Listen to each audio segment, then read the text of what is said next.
Assalamualaikum warahmatullahi wabarakatuh. Perkenalkan, nama saya Sofia Sahira dengan NIM A1C12403. Halo, aku Zeli Mailani Putri dengan NIM A1C124029. Hai, saya Naima Laila Sari dengan NIM A1C124027. Hai, saya Dea Adwita dengan NIM A1C124018. Hai, saya Amanda Widya Cahaya dengan NIM A1C124020. Halo, saya Muhammad Iksan Hidayat dengan NIM A1C124016. Oke guys, jadi tujuan dari proyek keagamaan kita pada kali ini yaitu untuk mengetahui apakah pengobatan dengan barang yang haram, misalnya itu khamar, diperbolehkan atau tidak dalam Islam. Dan tentunya kami juga mendapatkan dari berbagai sudut pandang yang telah kami ketahui. Di dalam Islam, khamar sendiri adalah minuman yang memabukkan dan haram dikonsumsi. Di dalam bahasa Arab, khamar memiliki arti yaitu menutupi. Namun secara istilah, khamar sendiri yaitu minuman yang memabukkan yang dapat menutupi akal kesehatan manusia. Dalam kesehatan, mengonsumsi khamar untuk pengobatan itu dilarang ketika dalam situasi yang darurat. Pertama, khamar boleh dikonsumsi ketika tidak ada lagi alternatif obat yang halal. Yang kedua, khamar tidak boleh dinikmati dan juga khamar harus digunakan sesuai anjuran atau dosis yang dianjurkan oleh dokter. Khamar diharamkan karena termasuk perbuatan setan dan dianggap sebagai barang yang najis. Khamar juga dapat menimbulkan bahaya terhadap seseorang dan juga menimbulkan kerusakan bagi seseorang. Hal ini tercantum pada hadis dan ayat Al-Quran yang berbunyi Al-Baqarah ayat 219. A'udzu billahi minasy syaithanir rajim. Bismillahirrahmanirrahim. Yas'alunaka 'anil khamri wal maisir. Qul fihima ismun kabirun wa manafi'u lin-nas wa ithmuhuma akbaru min naf'ihima wa yas'alunaka madza yunfikun qulil 'af kadzalika yubayyinu Allahu lakumul ayati la'allakum tatafakkarun. Artinya, mereka menyatakan kepadamu Muhammad tentang khamar dan judi. Katakanlah, pada keduanya terdapat dosa besar dan beberapa manfaat bagi manusia, tetapi dosanya lebih besar daripada manfaatnya. Dan mereka menyatakan kepadamu tentang apa yang harus mereka infakkan. Katakanlah, kelebihan dari apa yang diperlukan. Demikianlah Allah menerangkan ayat-ayatnya kepadamu agar kamu memikirkannya. Al-Maidah ayat 90-91. Bismillahirrahmanirrahim. Ya ayyuhalladzina amanu innamal khamru wal maisir wal ansabu wal azlamu rijsum min amali syaitani fajtanibuhu la'allakum tuflihun. Innama yuridu syaitanu an yuqiya bainakumul adawata wal baghdha'a fil khamri wal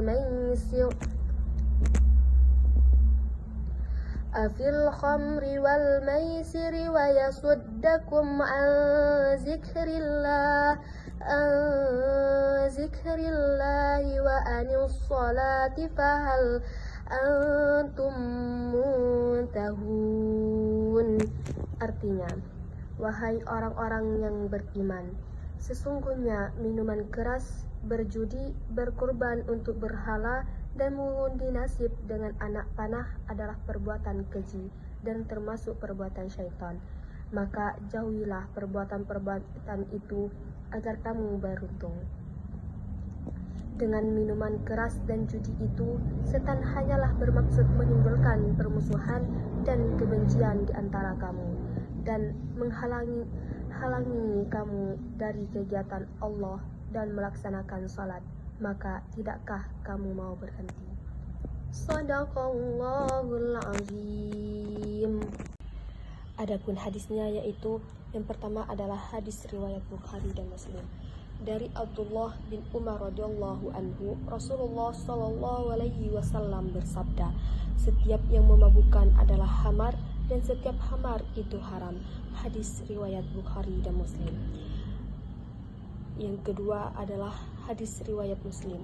Dari Jabir bin Abdullah radhiyallahu anhu, Nabi Shallallahu alaihi wasallam bersabda, apa saja yang banyaknya dapat memabukkan, maka sedikitnya pun haram. Hadis riwayat Muslim. Adapun hikmah yang dapat kita ambil yaitu satu, meningkatkan ketaatan kepada Allah Subhanahu wa taala, yang kedua menjaga kesehatan fisik dan mental, dan yang ketiga melindungi akal, yang keempat menciptakan keharmonisan, dan yang terakhir adalah menjaga ekonomi dan produktivitas. Adapun penerapan yang dapat kita lakukan yaitu dengan cara yang pertama, memahami larangan dan dampak negatif, yang kedua, memperkuat lingkungan yang positif, yang ketiga, melatih diri untuk menghindar godaan, yang keempat, mengganti dengan aktivitas yang bermanfaat, dan yang terakhir adalah membantu orang lain untuk menjauhi hamar. Jadi, kesimpulan pada materi ini yaitu hamar merupakan minuman yang memabukkan yang diharamkan dalam Islam karena dapat merusak kesehatan akal, jiwa, raga, serta menimbulkan kecanduan pada seseorang. Hamar bisa berasal dari berbagai bahan seperti dari fermentasi anggur, kurma, madu, gandum, serta biji syair. Hamar dianggap najis dan sebagai perbuatan setan, serta dapat menimbulkan kerusakan bagi agama seseorang. Islam melarang mengkonsumsi, memperdagangkan, dan penggunaan hamar kecuali dalam keadaan darurat untuk pengobatan dengan syarat yang telah ditentukan sesuai dengan firman Allah Subhanahu wa taala dalam surah Al-Baqarah ayat 219, surah Al-Maidah ayat 100, surat Al-Maidah ayat 90 sampai 91, serta terdapat juga dalam hadis Nabi yaitu hadis riwayat Bukhari nomor 5584, hadis riwayat Muslim nomor 2008, hadis riwayat Tirmizi nomor 1295. Bolehkah berobat dengan khamar atau sesuatu yang haram? Baik. Ya, terima kasih. Alhamdulillah, syukurna, salatu wassalamu ala Rasulillah wa ala alihi sahbihi wa mawala. Bismillahirrahmanirrahim. Dengan memohon petunjuk kepada Allah Subhanahu wa taala, mudah-mudahan bisa kita jawab karena ini sebenarnya pertanyaan yang sangat tricky sebetulnya, ya. Ini adalah persoalan yang cukup kompleks sebetulnya, karena di satu sisi kita sebagai manusia ini diharuskan untuk meminimalisir atau menghilangkan kesukaran dalam diri kita, enggak. Di sisi lain ada hal-hal tertentu yang kita juga diharamkan. Nah, bagaimana kalau sesuatu itu bertemu? Di satu sisi kita disuruh untuk meminimalisir sesuatu yang mudarat dalam diri kita, tapi di sisi lain kita bertemu pada sesuatu mudarat yang lain. Nah, ada beberapa sebenarnya para ulama dulu sebenarnya sudah menyiapkan jawaban-jawaban langsung maupun tidak langsung tentang masalah ini. Nah, ini sebenarnya berobat dengan sesuatu yang haram pada prinsip dasarnya itu haram. Karena dalam bagaimanapun sesuatu yang haram tetap haram. Khamar itu dihukumi haram. Kenapa? Karena khamar itu mengandung mudarat yang besar. Sebenarnya sejarah khamar itu diharamkan itu karena faktor dia merusak akal. Jadi perlu kita ketahui bahwa di dalam Islam itu prinsip hukum Islam itu adalah ada 5 hal yang harus dijaga. 5. Salah satu yang harus dijaga itu adalah akal. Jadi menjaga akal itu penting, makanya merusak akal adalah perbuatan yang haram. Merusak akal. Kenapa? Karena ad-din huwa akal. Agama itu akal. Kalau tidak la dina liman la aqla lahu. Maka kalau orang tidak berakal, maka dia menjadi tidak beragama. Maksudnya tidak memiliki kewajiban untuk beragama. Ya, maka dalam Islam itu mungkin satu-satunya agama yang menjaga akal itu Islam. Itu hebatnya Islam. Khamar itu termasuk benda ya minuman yang najis, dinajiskan. Jadi hukum najisnya apa? Bukan saja tidak boleh diminum, tapi kalau tersentuh oleh kita dia harus dibersihkan. Gitu lah. Nah, khamar ini dulunya boleh, dulu sebelum syariat Islam, waktu awal-awal Nabi Muhammad boleh.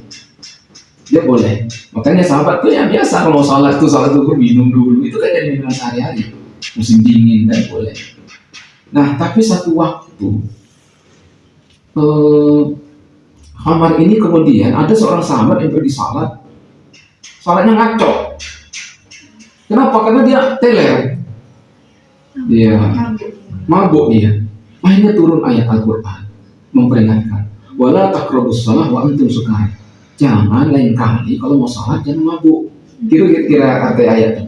Artinya masih boleh mabuk asal jangan waktu salat. Misalnya di luar salat, kita minumlah asal jangan pada waktu misalnya orang sudah azan, kita minum cepat-cepatnya minum mabuk. Tidak boleh. Jadi waktu itu perlarangannya masih terbatas pada waktu mau salat saja. Tapi untuk sehari-hari ya boleh, gitu ya.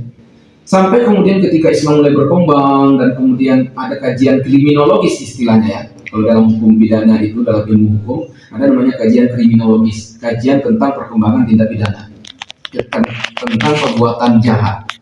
Nah kemudian, kan namanya orang minum mabuk-mabukan kan menyebabkan orang melakukan perbuatan jahat, berzina, enggak, bisa saja memperkosa orang lain, mengganggu orang lain di jalan. Dia bisa saja melakukan kekerasan dalam rumah tangga, misalnya suaminya mabuk-mabuk melakukan kekerasan dalam rumah tangga, ya kan? Udah mabuk. Nah, karena melihat dampak mudaratnya ini yang merusak akal, karena akal rusak, orang berperilaku gila dan kegilaannya itu merusak, bukan hanya merusak agama tapi juga merusak sosial, maka kemudian turunlah ayat pamungkas. Nah, ayat pamungkasnya itu berbunyi gini. Bismillahirrahmanirrahim. Ya ayyuhalladzina amanu innamal khamru wal maisiru wal ansabu wal azlamu rijsun min amali syaitani fajtanibuhu la'allakum tuflihun. Ya kan? Wahai orang-orang yang beriman, sesungguhnya meminum khamar, gitu kan? Kemudian berkorban untuk berhala, mengundi nasi, judi kalau kita ya, dengan anak panah adalah termasuk perbuatan syaitan. Maka jauhilah perbuatan-perbuatan itu agar kamu mendapat rijsun, ya, min amali syaitan. Rijsun sering diartikan orang sebagai perbuatan yang buruk, ya, rijsun min amali syaitan. Nah, sejak itu diultimatum bahwa khamar itu haram. Tetapi dalam ilmu fikih, khamar itu juga dihukumi sebagai barang yang najis. Gitu. Nah, sebelum kita menjawab, bolehkah kita berobat dengan barang-barang yang haram ini?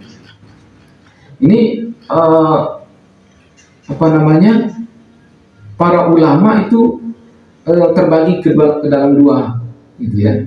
Ada yang membolehkan, ada yang absolut tidak boleh. Nah, kita mulai dulu yang tidak boleh. Nah, orang yang tidak membolehkan itu berangkat dari asumsi bahwa yang namanya khamar tidak boleh, karena barang khamar itu kan barang yang merusak. Tidak boleh kita menutup kerusakan dengan kerusakan yang baru, itu tidak boleh. Prinsipnya gitu, menutup satu kerusakan dengan kerusakan yang lain, itu tidak boleh. Karena tidak ada penyelesaian kalau begitu kan. Jadi tidak boleh jadi dalam prinsip Islam itu tidak boleh menjerumuskan diri kita di dalam kerusakan, tidak boleh. Terus alasan yang lain kira-kira ya, orang ini berpandangan bahwa Allah Subhanahu wa Ta'ala ketika menurunkan penyakit pasti ada obatnya. Likulli da'in dawa. Setiap penyakit mesti ada obatnya. Jadi nggak usah pakai barang haram, karena pasti ada obatnya, pasti kamu cari lah, gitu kan. Jadi menurut orang yang berpendapat bahwa tidak boleh berobat dengan barang yang haram ini, karena baginya masih banyak barang yang halal yang bisa dipakai untuk berobat. Itu dia prinsipnya. Nah, ini kalau kita lihat misalnya berobat dengan benda yang najis. Nah, ulama itu juga berbeda pendapat dalam hal barang yang najis tadi ini. Jadi barang yang najis ini ada dua juga pendapat ulama, gitu ya. Jadi sebagian ulama itu berpandangan bahwa kalau kita pakai untuk obat luar, alkohol nih, misalnya ada luka terus kita siram, itu masih boleh. Tapi kalau untuk dikonsumsi masuk ke dalam tubuh itu nggak boleh. Itu di situ letak tidak boleh. Jadi yang beratnya itu ketika dikonsumsi, ya kan? Ketika dikonsumsi itu tidak boleh. Ya. Makanya kalau kita berobat itu operasi itu kan ada anestesi apa namanya itu? Bius ya, iya kan pakai barang ya alkohol kan, ya, itu dia. Jadi itu yang tidak boleh. Nah, di antara yang tidak membolehkan itu misalnya dari mazhab Maliki itu tidak boleh itu. Jadi adapun memakannya benda najis dan berobat dengan berobat dengan barang najis itu disepakati keharamannya menurut beliau gitu kan. Nah, demikian pula sebagian yang lain mengatakan haram. Ya, tetapi Imam An-Nawawi, ini ada Imam Nawawi dari mazhab Imam Nawawi itu penganut mazhab Syafi'i, muridnya Imam Syafi'i ya. Imam Nawawi itu dalam kitab Al-Majmu' itu mengatakan bahwa berobat dengan barang yang haram dan najis ini boleh dalam keadaan darurat yang memang tidak ada lagi barang yang lain. Jadi saya berpindah kepada yang membolehkan. Jadi prinsip dasarnya nggak boleh. Ada ulama yang berpendapat tidak boleh walaupun dalam keadaan darurat, itu tidak boleh, absolut tidak boleh, gitu ya. Tapi ada juga yang membolehkan dalam keadaan darurat, ya, membolehkan dalam keadaan darurat seperti pandangan Imam Nawawi tadi, boleh dalam keadaan darurat yang tidak ada lagi yang lain. Nah, prinsip barang darurat ini, kamu harus tahu bahwa barang yang haram yang boleh dikonsumsi pada saat darurat itu adalah betul-betul tidak ada lagi yang lain. Satu. Yang kedua, mengkonsumsi barang darurat ini yang haram ini itu hanya untuk menutupi sementara. Tidak boleh kita konsumsi secara enak. Kamu misalnya lapar, tidak ada makanan yang lain, cuma babi yang ada di situ, ular umpamanya. Boleh kamu makan tapi sekedar untuk ganjal. Tapi tiba-tiba sudah kenyang tuh enak, enak rupanya bipang ini dimakan. Itu sudah tidak boleh lagi. Itu sudah boleh ya. Ya. Atau misalnya lagi makan terus ada makanan yang halal datang, itu sudah harus dibuang dan harus, karena kita ini sedang menutupi sementara, ya, sementara kita ini sifatnya, jadi tidak boleh. Nah, ada ulama yang membolehkan khamar itu dikonsumsi dalam pengobatan dalam keadaan darurat, ya, karena prinsipnya begini. Mengobati sesuatu yang darurat itu kan sama dengan kita makan haram, ya kan? Sama dengan makan babi. Babi boleh nggak kita makan darurat? Boleh. Berarti boleh juga dong kita berobat. Karena makan itu dalam keadaan lapar itu sama dengan mengobati juga kan? Mengobati dalam lapar itu kan sakit dan diobati dengan makan, gitu. Prinsipnya gitu. Cuma kamu harus tahu bahwa babi dengan khamar ini beda.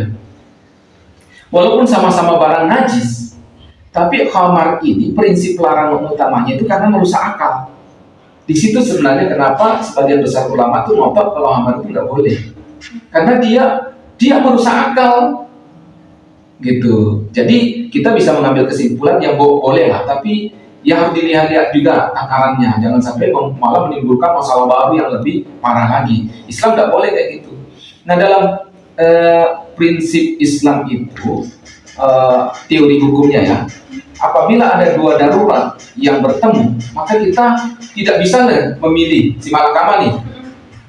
Boleh kita mengambil darurat, tapi darurat yang lebih ringan, itu namanya akhafud dararain. Dua darurat yang bertemu. Jadi boleh nggak kita harus mengambil sikap nih, pahit, tidak bisa tidak. Kalau kamu tidak berobat mati, kalau kamu berobat haram, pilih mana? Nah, dua-duanya penting, menjaga akal penting, menjaga nyawa penting. Tapi dalam Islam, menjaga nyawa masih nomor satu, ya kan? Hifzul nafs, melindungi jiwa ini masih lebih penting daripada hifzul akal. Karena perlindungan terhadap jiwa ini penting. Makanya itu kemudian dibolehkan kalau dalam keadaan darurat, gitu ya. Ya, tapi harus diingat bahwa kita mengkonsumsi barang yang haram ini tidak berarti barang itu halal. Tidak berarti barang itu halal. Barang itu tetap barang haram, tapi karena kondisinya darurat, kita dibolehkan mengkonsumsi barang darurat. Jadi ada dua tadi pendapat, ada yang mengharamkan, ada yang memperbolehkan. Nah, khusus untuk khamar ini, barang yang memabukkan ini kan ini juga harus kita clearkan, karena barang yang memabuk, yang dilarang dalam Islam itu adalah minuman yang memabukkan. Kita sering kali menyebutnya sebagai minuman beralkohol. Nah, ini kalau dalam pandangan saya, ini pandangan pribadi saya ya. Dalam pandangan saya, yang dilarang Islam itu bukan minuman yang beralkohol. Yang dilarang itu adalah yang minuman yang memabukkan. Memang pada umumnya minuman memabukkan itu rata-rata beralkohol, gitu. Tapi kalau tidak berarti kalau dia beralkohol lantas dia memabukkan. Tapi beralkohol tapi tidak memabukkan. Jadi walaupun misalnya tapi ya tidak memabukkan, tapi kan dia bukan barang memabukkan. Dia beralkohol tapi dia bukan barang memabukkan. Artinya tapi bukan barang najis. Iya, itu dia ya. Kan orang sering banyak sekali menjauhi, kita harus menjauhi hal-hal yang beralkohol. Kalau saya masih mencari jawabannya, kalau beralkohol itu ya bukan alkoholnya yang dilarang. Yang dilarang itu karena memang barang memabukkan. Alkohol itu kan kita pakai, apa perlu kita cuci ini lagi? Pernah hand sanitizer, ya kan? Orang kalau suntik anestesi itu kan, kalau ini kan pakai itu semua tuh. Apa steril kan? Iya. Itu kan bukan.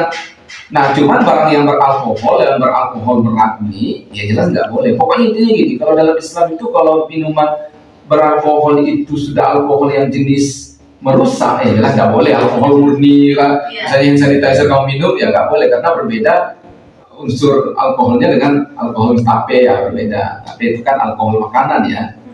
Kalau dia khamar itu sebenarnya alkohol makanan, persis anggur. Orang kan dulu nyebutnya anggur,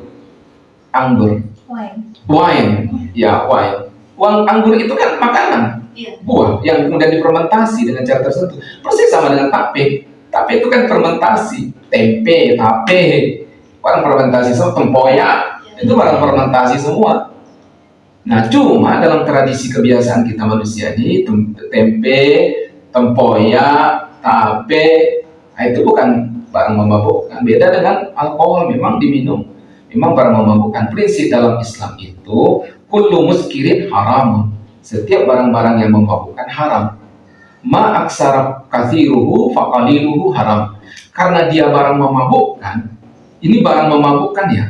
Jadi kalau barang itu jenis barang memabukkan, seperti wine tadi, barang memabukkan, walaupun kamu cicip begitu, itu tetap haram. Karena dia barang memabukkan. Walaupun waktu kamu minum tidak mabuk, itu barang memabukkan sifatnya, tidak boleh memang. Itu ya. Jadi walaupun, kenapa? Karena dia ketika sudah menjadi minuman memabukkan, zatnya menjadi minuman memabukkan, pada saat itu dia najis. Itu ya. Gitu. Ada lagi? Untuk pertanyaan selanjutnya itu, menurut Bapak bagaimana cara kita agar dapat memastikan bahwa penggunaan khamar ini tidak disalahartikan dalam hal pengobatan? Ya itu tadi, prinsip utamanya kembali kepada syariat. Kita lihat dulu seberapa darurat. Ya, kalaupun kita bolehkan, kalau tidak darurat ya tidak boleh. Ya, jelas absolut itu tidak boleh. Prinsip dasarnya kalau tidak darurat itu tidak boleh. Tapi kalau sudah darurat, tidak ada lagi, betul-betul tidak ada lagi yang lain, Imam Nawawi masih membolehkan. Tidak ada lagi yang lain, yang dimana secara tabiatnya, istilah tabiatnya, secara naturalnya, kita yakin bahwa pengobatan ini tidak akan memperparah gitulah kesehatan. Ya, tentu kita manusia kan nggak mungkin mau memperparah kesehatan kita kan. Allah ini sebenarnya ingin membantu kita dalam berobat. Makanya diajarkannya melalui syariat, kita ini diberi petunjuk cara berobat yang sehat itu kayak gini. Jangan sampai kita mengobati sesuatu. Kalau di barat itu contohnya kalau depresi minum, wah itu jelas nggak boleh tuh ya. Depresi terus minum obat-obatan. Sebenarnya menurut saya medis kita ini secara ilmiah itu sejalan dengan nilai Islam. Contoh, kalau kita mengkonsumsi obat-obatan, aspirin, obat sakit kepala, itu kan ada batasnya. Nggak boleh, dosisnya kan ada. Itu kan berarti bahwa dalam konsumsi yang halal saja itu dibatasi loh, ya kan? Nah, karena itu mengandung kimia yang sebenarnya kalau dalam batas tertentu itu haram, memasukkan bahan kimia loh ya. Kimia murni kan nggak boleh, tapi karena sudah modernnya ilmu pengetahuan, mereka bisa mengekstrak kimia sehingga bisa mengolahnya sedemikian rupa sehingga bahayanya berkurang dan bisa menjadi manfaat bagi kita. Gitu ya. Tidak boleh. Itu prinsipnya. Ini prinsip Islam juga seperti itu. Prinsip Islam seperti itu. Bahkan barang yang jangankan yang haram ya, yang halal saja tidak boleh berlebihan. Apalagi kalau barang itu sudah barang haram, kita mesti ekstra hati-hati. Ya, jadi harus banyak pertimbangan. Setelah kita mempertimbangkan secara matang, memang sudah ada lagi yang lain, dan kita juga sudah berkonsultasi dengan ahlinya, dokter, dan menyarankan itulah, gitu ya. Tapi dia mengandung manfaat karena khamar ini dia bagaimanapun Al-Quran sendiri mengatakan beda dengan babi loh ya. Jadi khamar ini dikatakan yas'aluna ka'anil khamri wal maisir. Jadi ada yang bertanya tentang khamar dan judi. Jadi kata Allah di dalam Al-Quran itu, wahai Muhammad, ya kul fihi ma itsmun kabirun wa manafi'ul linnas. Di dalam khamar dan judi itu, kita fokus ke khamar aja dulu. Khamar itu fihima ismun kabirun, itu ada dosa ismun, tapi dosa ini kalau kita bahasakan secara ilmiah itu mudarat, ya. Ismuhuma ismun kabirun wa manafi'un linnas. Manafi itu manfaat, jadi ada plus minusnya, ada dosanya, ada manfaatnya. Jadi Al-Quran itu objektif ketika menilai sesuatu. Objektif. Jadi Al-Quran itu ketika melihat sesuatu itu ada manfaatnya. Al-Quran tidak ingin mengajar kita ya. Prinsip hukum Islam itu, ini dia bisa kita. Wa yas'alunaka anil khamri wal maisir. Mereka bertanya kepadamu tentang judi dan khamar. Qul fihima itsmun kabirun wa manafi'ul linnas. Katakan bahwa di dalamnya itu ada dosa yang besar. Khamar itu mengandung dosa yang besar, sekaligus di dalamnya manafi'ul linnas, ada manfaatnya. Itu tapi masih koma itu. Berapa persen? Kata Allah di dalam Al-Quran, wa itsmuhuma akbaru min naf'ihima.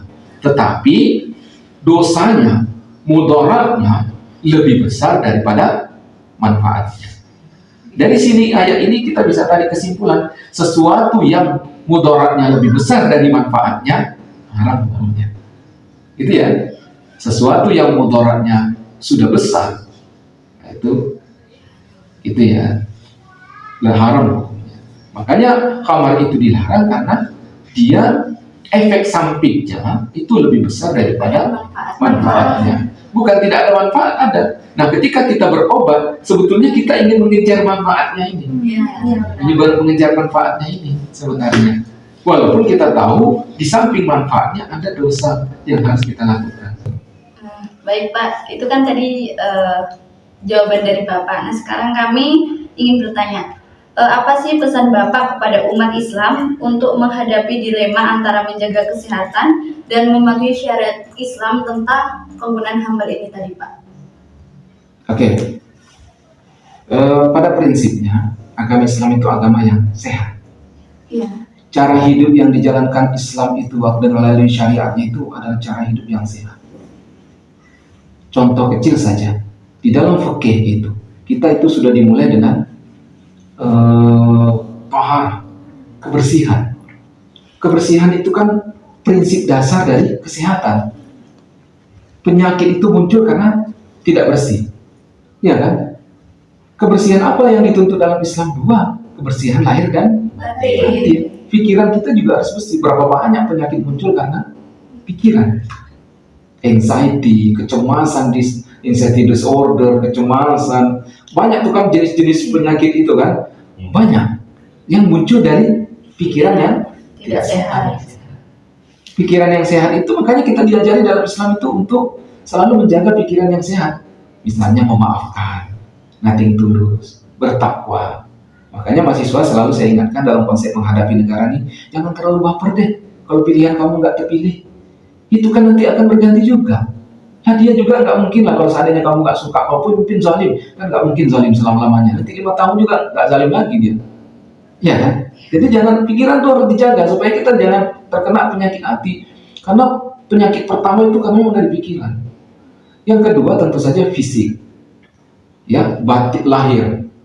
Pakaian, rumah, itu makanya Islam tuh suka sekali menyuruh kita untuk membersihkan rumah, bangun pagi-pagi. Jadi muslim dan muslimah yang soleh-solehah itu bukan hanya yang rajin mengaji ke masjid, enggak. Muslim dan muslimah yang solehah itu, yang beramal soleh itu, ialah salah satu indikatornya bersih. Nah, di kita orang Jambi ini salah satu kelemahannya itu rajin ke masjid tapi jorok. Kan ini fondasinya kena. Jadi kalau kamu kena penyakit, Allah lantas ibaratnya kalau Allah nak ngomong dengan kamu, asal tahu tuh. Laku bilang hidup itu bersih. Jangan buang sampah di Sungai Batanghari. Kenapa? Jangan bukan di zat kimia Sungai Batanghari. Sungai Batanghari itu sumber kehidupan masyarakat Jambi. Kita mandi di situ, minum pakai air itu. Kalau kamu kotorin, bayangkan susahnya. Kalau dulu tahun 90-an Sungai Batanghari itu masih bening. Saya masih ingat dulu orang nyedok air di situ langsung bisa dimasak airnya. Kini itu tidak bisa lagi. Sudah keruh. Kalaupun harus dibersihkan pakai kaporit, berapa banyak zat kaporit yang harus digunakan? Kalau dulu hanya menggunakan sedikit saja, hanya bening, gila dulu, air pan dulu. Itu saking beningnya, seperti kolam renang. Bersih, jernih. Sekarang nggak bisa lagi kayak begitu nih. Bersih juga, tapi tidak. Dulu biru dia, saking ininya. Ya, kalau sekarang kan nggak bisa lagi kayak begitu. Kenapa? Karena ulah tangan kita sendiri. Jadi, prinsip kita orang Islam itu jagalah kebersihan. An-nazafah minal iman. Hanya Islam loh yang mengajarkan, menurut saya loh ya. Tidak ada ajaran di dunia ini yang ajaran agamanya itu dasarnya adalah kebersihan. Segala sesuatu kebersihan. Salat, bisa nggak salat kalau nggak bersih? Nggak bisa. Salat itu adalah ibadah yang paling utama. Tapi sal ibadah nggak bisa dilakukan kalau nggak bersih. Nggak tahur, nggak suci. Suci dari hadas besar maupun hadas kecil. Nggak bisa. Harus bersih. Puasa juga begitu. Puasa itu kan latihan membersihkan pikiran. Kalau kamu nggak pandai membersihkan pikiran, berarti kamu itu hanya lapar dan haus saja, tapi tidak dapat pahala. Kamu misalnya puasa, terus pikiran kamu masih sirik dengan orang, itu kamu sombong. Nah, itu berarti kamu hanya lapar dan dahaga saja dapat, tapi pahala nggak dapat. Jadi Islam ini datang dengan kebersihan, itu prinsipnya. Jadi kita orang Islam ini punya kebersihan. Kalau di saya di belakang rumah itu, saya selalu memisahkan sampah organik dan organik. Yang sampah yang bisa dibakar saya bakar. Yang plastik-plastik bekas saya kan minum-minum gelas kan. Itulah yang menurut saya ini. Jadi mulai dari hal yang kecil, mulai dari diri sendiri, hiduplah bersih. Kalau kita orang Islam ini bersih, waduh, berapa banyak masalah di Indonesia bisa kita selesaikan. Dan menurut saya kebersihan itu adalah faktor utama kesejahteraan bangsa Indonesia. Coba kalau kita bersih semua dan kita sehat, kan tidak banyak pengeluaran untuk berobat. Berapa banyak uang yang harus bisa kita save dari sana. Karena cara hidup kita sehat. Contoh misalnya New Zealand, negara yang termasuk paling aman sehat. Dia kan tidak banyak tuh negara mengeluarkan fasilitas. Berapa banyak coba dana kita harus keluar untuk ini kan? Ya, prinsip Islam juga begitu, mencegah lebih baik daripada mengobati. Makanya dalam Islam itu kita dilarang melakukan hal-hal yang bukan yang haram saja, mendekati yang haram tidak boleh. Wala taqrabu zina, bukan zinanya yang dilarang, mendekatinya. Kenapa? Itu karena saking bahayanya, mendekatinya tidak boleh. Jadi dalam Islam itu melakukan hal-hal, misalnya kamu nggak minum, tapi ngedugem, berkawan dengan orang-orang yang suka minum. Dalam Islam itu nggak haram karena kamu nggak minum, tapi itu bisa jadi makruh karena berpotensi membawa kamu pada perbuatannya ya binasa. Wala tulkum biadikum ila tahluka, jangan jatuhkan dirimu dalam kebinasaan. Itu prinsip Islam. Itu hebatnya Islam itu. Dia tidak mau kita ini binasa. Dia mau kita ini sukses, bahagia, sejahtera. Cuma kita ini tidak sukses, tidak bahagia, kita dewe. Jadi itu semua adalah faktor-faktor yang mendorong kesehatan kita, yang membuat kita semakin sehat. Itu ya. Any question? Boleh bertanya apa saja. Terima kasih atas jawaban dan pendapat yang telah Bapak sampaikan. Mohon maaf sebelumnya kami telah mengganggu waktu libur Nggak apa-apa, Bapak. nggak apa-apa. Kami ucapkan terima kasih. Kami akhiri. Wassalamualaikum warahmatullahi wabarakatuh. Waalaikumsalam warahmatullahi wabarakatuh. Ya, terima kasih banyak ya. Baiklah, kesimpulan dari wawancara tersebut adalah membahas tentang hukum berobat dengan hamar. Secara umum, penggunaan hamar untuk tujuan medis dianggap haram oleh mayoritas ulama dari berbagai mazhab karena prinsip utama dalam Islam adalah menjauhi sesuatu yang haram. Meskipun ada beberapa pendapat yang memperbolehkan penggunaan hamar dalam kondisi tertentu. Dalam kasus ini, seseorang harus memilih antara dua kerusakan dan akidah fikih menyarankan untuk memilih mudarat yang lebih kecil. Namun, tetap saja secara keseluruhan penggunaan hamar untuk berobat tidak dianjurkan.